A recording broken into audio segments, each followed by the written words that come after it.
This exercise often works better when I have a bigger crowd and a more diverse crowd. And so you'll humor me because this is what we got.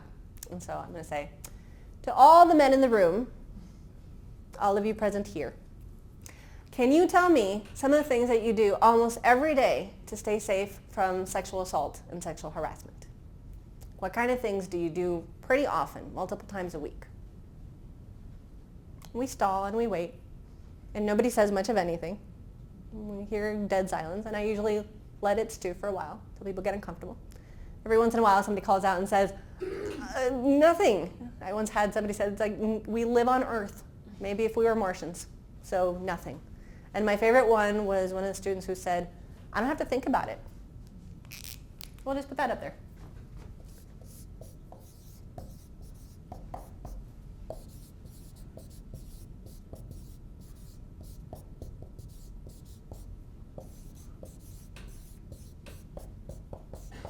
All right? And then we'll switch up and say, to all the women in the room, can you tell me some of the things that you do pretty often, almost every day, to keep yourself safe from sexual assault and harassment? Let's have you call them out. Can I carry mace? You carry mace. What else do you carry? Knife. Carry a knife. Oh, can't, right, knife. Weapons. Anything else that you might use as a weapon? The way you dress. Okay. You change the way you dress. How do you change the way you dress? You don't reveal as much. Okay, so not so revealing. Yeah. Okay. Keep going. What else? Formality. Formality. How's that? Maybe not give so much, just be distant and formal. Okay, so not so close, more distance. Mm-hmm. Okay. Avoid eye contact. Mm. Don't smile. Yeah. Kind of avoid being inviting. Don't be friendly. Don't smile. I read an article that said you want to make eye contact and show them that you can recognize them later on and want to, kind of have that so then they will be frightened off and not attack. No, so we even have some contradiction, right? We've got don't make eye contact and do make eye contact.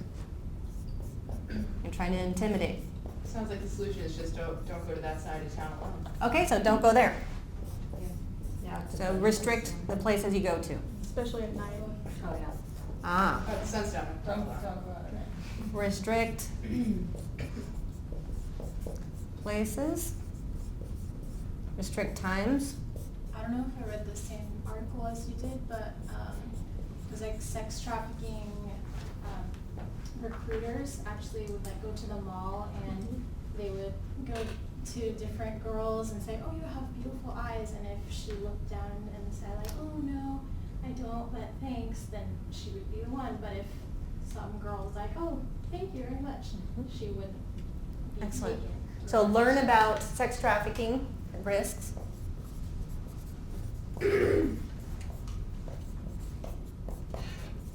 Keep calling them out. Don't be distracted.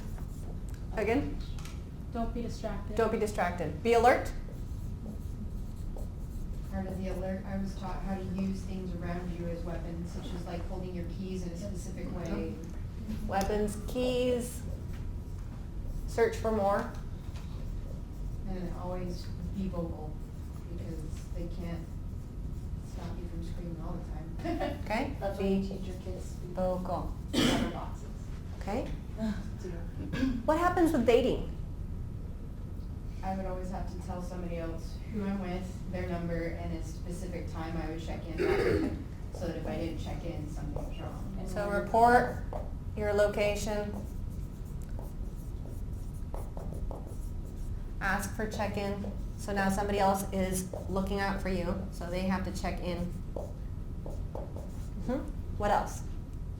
I always lock my car doors whenever I get in my car. Okay. All the time. It's like a habit. Lock I the can get doors in. Yeah. fast. And check the back seat before you get in. What was that? Check the back seat before you get in.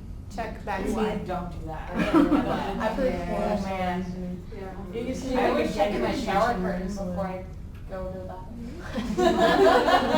But that might be a ghost thing, I don't know.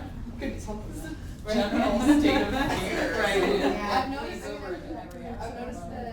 that guys that have like houses and apartments, they don't lock the back door, but girls tend to. Okay. I lock all the doors at all times. Yeah, if I'm on that, like, at night especially, I lock my bedroom doors, like, even if all my house doors are locked, I still lock my bedroom doors. Lock bedroom.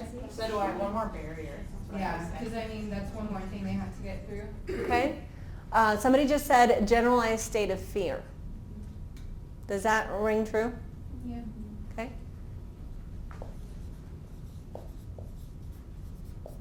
And distrust. Yeah. Fear, distrust. Okay, I'm going to stop because I ran out of space. Let's take a minute to stop and look at the board and see what we see. Sad thing is, we probably could fill it up twice as much. Yep, we could fill it up all the way to the end. We can. I haven't even asked you about who you'll go out with and where you'll go and what you'll do on a first date. I could keep you going for hours.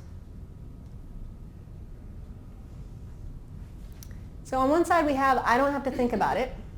And on the other side we have way too much.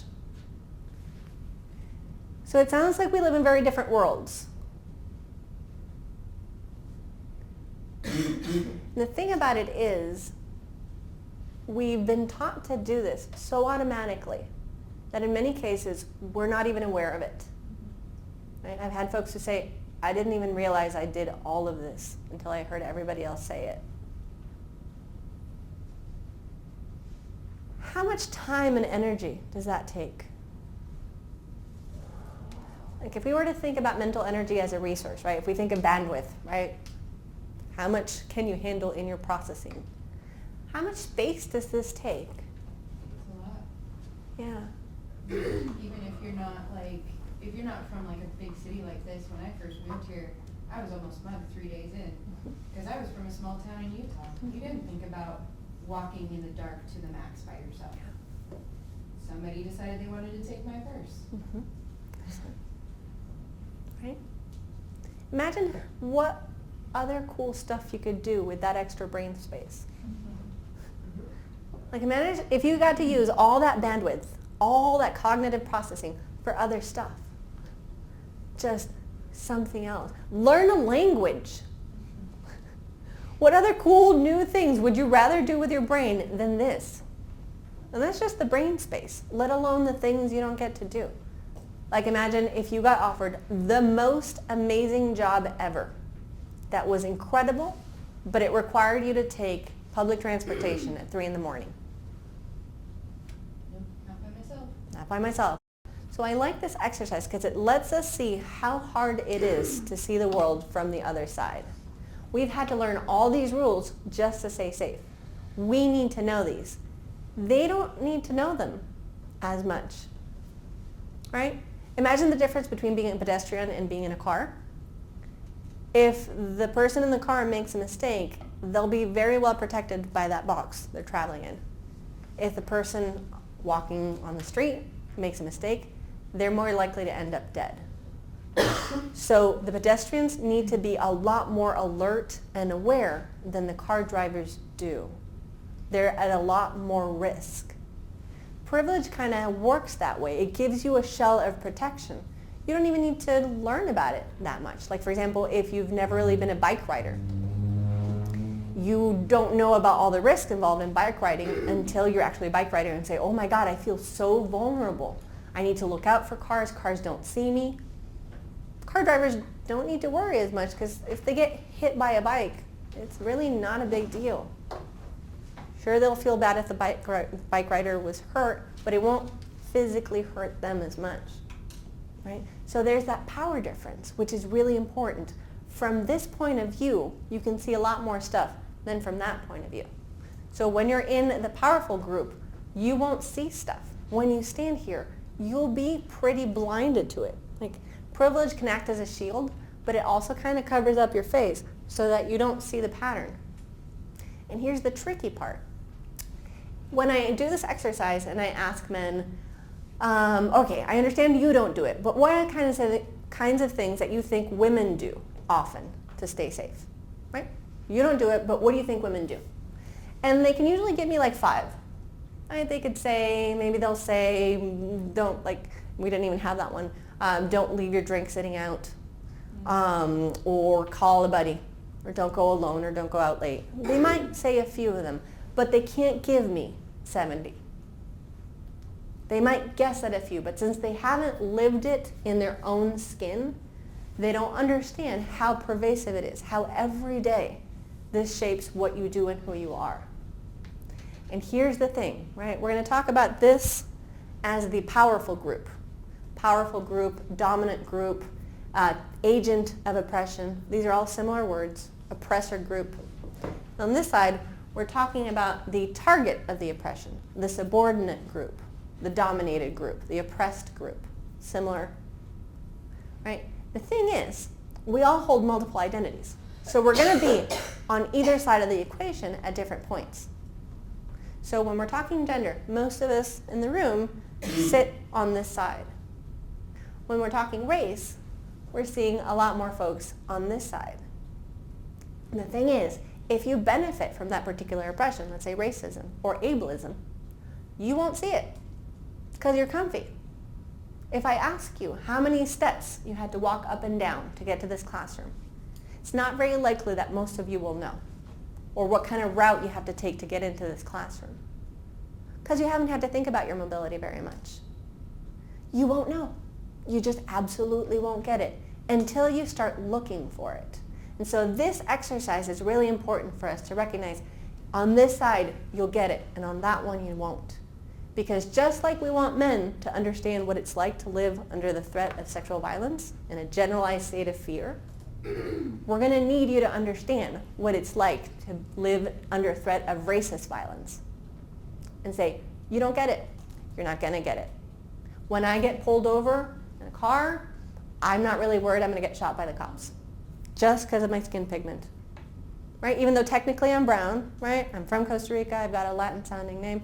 My skin pigment is enough to make it less threatening for a cop.